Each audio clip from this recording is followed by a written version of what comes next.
Colorado floodwaters force thousands to flee. NYTimes.com. Subscribe. Digital/home delivery. Log in. Register now. Help. Homepage. Today's paper. Video. Most popular. Edition. US/global. Search all NYTimes.com. US. World. US. Politics, Education, Texas. NY/region. Business. Technology. Science. Health. Sports. Opinion. Arts.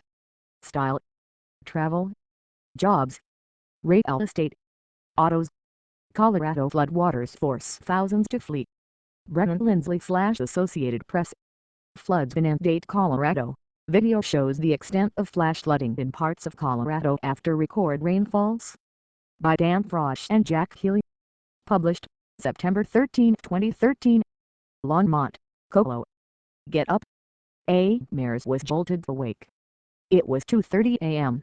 A swollen river was pouring into his home in the mountains of Colorado's Front Range, and his roommate was scrambling. Multimedia. Graphic. A wet and deadly month. Related. The lead. Video and scenes from Colorado floods September 12, 2013. Connect with us on Twitter. Follow @NYTNational for breaking news and headlines. Twitter list. Reporters and editors. Enlarge this image. Brennan Lindsley/Associated Press. Will Pittner was rescued by emergency workers and a neighbor, Jeff Ryder, after a night shelter ring on high ground near his water-filled home. Enlarge this image. Brennan Lindsley/Associated Press. During a break in the rain, a woman walked over a footbridge on Friday past Boulder Creek, which roiled at high speed after days of record rain and flooding, at the base of Boulder Canyon, Colo. Enlarge this image. Rick Wilking/Reuters. Flash floods in Colorado killed at least 3 people on Thursday.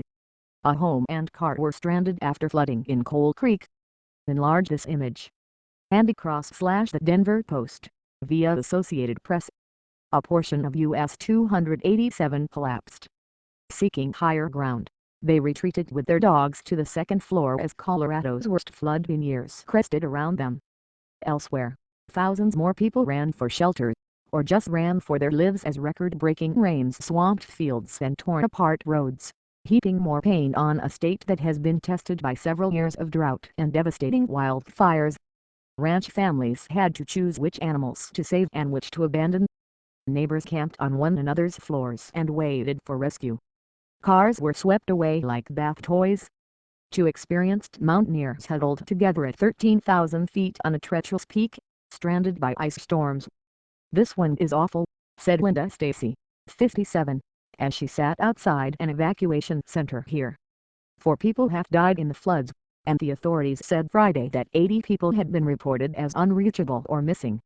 With cell phone service down and the power out, some of the missing may simply be unable to communicate with friends or family. On Friday, thousands more Colorado residents were forced to evacuate their homes in the face of rivers and streams choked by heavy rains, dirt and debris. In scenes that have become hauntingly familiar, families packed their cars with pets and suitcases and made their way to the nearest church or school that was offering shelter, left to wonder about the fate of their homes and neighbors. Some made it on their own, or in a neighbor's car. Others fled on foot. Up in the mountains, helicopters blown by the National Guard schemed over ravaged roads to pluck scores of stranded residents from the flooded town of Jamestown.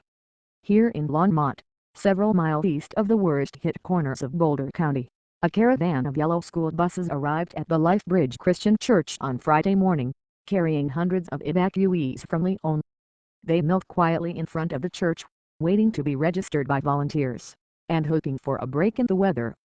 Many marveled at how swiftly the pounding rains had swamped their homes and carved up the mountainsides, transforming picturesque towns and vacation communities into scenes of waterlogged devastation. "We've been through floods there before, but this one had a little different taste to it," said William Martin, 88, who has lived in his home since 1955. Here in the Mountain West, it is a cliché, but often true, that people come for the winters and stay for the summers. As the snows melt, the valleys echo with bluegrass concerts and summer festivals, and car roofs bloom with mountain bikes, road bikes, kayaks and camper shells.